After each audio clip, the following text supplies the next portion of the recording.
मानव पोषित वनस्पति और प्रकृति पोषित वनस्पति का अंतर क्या है।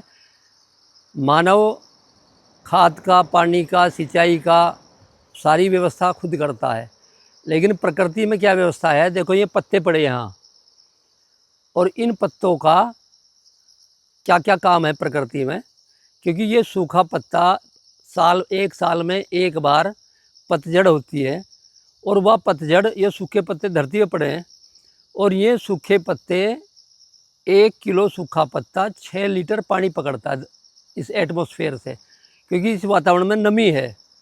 और ये पत्ता एक तो सिंचाई का काम कर रहा, दूसरे जो वनस्पति को जीवाणु, सूक्ष्म जीवाणु पोषण देते हैं, वो सूक्ष्म जीवाणु का संरक्षण ये पत्ता कर रहा, यानी एक खाद का काम पत्ता कर रहा।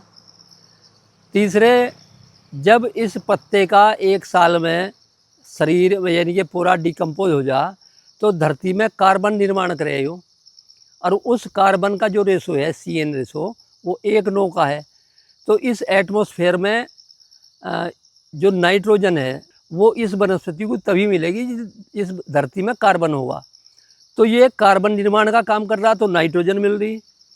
इस पत्ते का जीवाणु संरक्षण कर रहा, तो खाद मिल रहा। और पत्ता एटमॉस्फेयर से नमी पकड़ रहा, 6 लीटर पानी पकड़ रहा, तो सिंचाई का काम पत्ता कर रहा। तो ये प्रकृति की एक व्यवस्था है। इसी व्यवस्था को अगर हम अपने जीवन में, अपने खेती में, अपनी कृषि में करें, तो हम एक्स्ट्रा जो सिंचाई कर रहे, एक्स्ट्रा जो खाद डाल रहे, एक्स्ट्रा जहर गिर रहे, तो सारी व्यवस्था वो प्रकृति की है। प्रकृति के हिसाब से अगर हम चलेंगे तो इस धरती को भी बचाएंगे, इस मानव जीवन को बचा